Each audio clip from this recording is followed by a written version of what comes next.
प्राचीन शहर कन्याकुब्ज में द्रुमिला नाम का एक सम्राट रहता था। अपनी पत्नी कलावती के साथ दंपत्ति ने संतान प्राप्ति की इच्छा से पवित्र गंगा नदी के तट पर घोर तपस्या की। उनकी सच्ची भक्ति से ऋषि कश्यप प्रसन्न हुए। उन्होंने कलावती को आशीर्वाद दिया और जल्द ही वह गर्भवती हो गई। इस बीच द्रुमिला ने संन्यास का जीवन अपनाते हुए अपने शेष दिन जंगल में बिताने का फैसला किया। उसने अपनी सारी संपत्ति ब्राह्मणों में बांट दी और अपनी मृत्यु तक एक तपस्वी जीवन जिया। कलावती अपने गहरे दुख में अपने पति के अंतिम संस्कार में शामिल होने के लिए तैयार हो गई। हालांकि एक दिव्य आवाज ने हस्तक्षेप किया, उसे आत्मदाह न करने का निर्देश दिया। दिव्य आदेश का पालन करते हुए कलावती अपने गांव लौट आई और एक ब्राह्मण के घर में एक नौकर के रूप में विनम्रता पूर्वक रहने लगी। समय आने पर कलावती ने एक पुत्र को जन्म दिया। आश्चर्यजनक रूप से जब बालक का जन्म हुआ तो सूखी धरती पर चमत्कारी वर्षा हुई। इस घटना को देखकर ब्राह्मण गुरु ने बालक का नाम नारद रखा,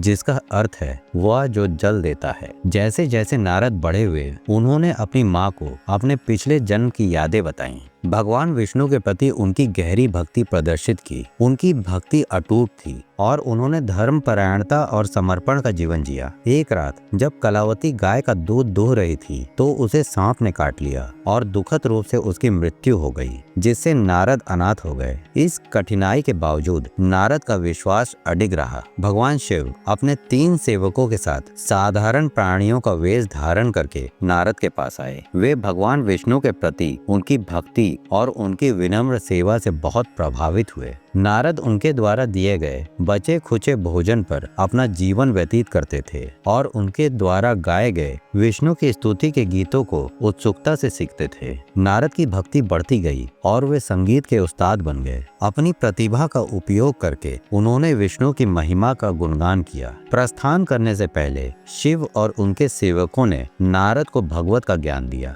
इस दिव्य ज्ञान के साथ नारद ने कई वर्षों तक गंगा के तट पर तपस्या की और आध्यात्मिक अनुभूति का उच्च स्तर प्राप्त किया। कई वर्षों की समर्पित तपस्या के बाद नारद की सांसारिक यात्रा समाप्त हो गई। भक्ति और दिव्य अनुभवों से भरा उनका जीवन उन्हें भगवान विष्णु के सबसे महान भक्तों में से एक बनाता है, जैसे कि भगवत पुराण के 7वें स्कंद में वर्णित है।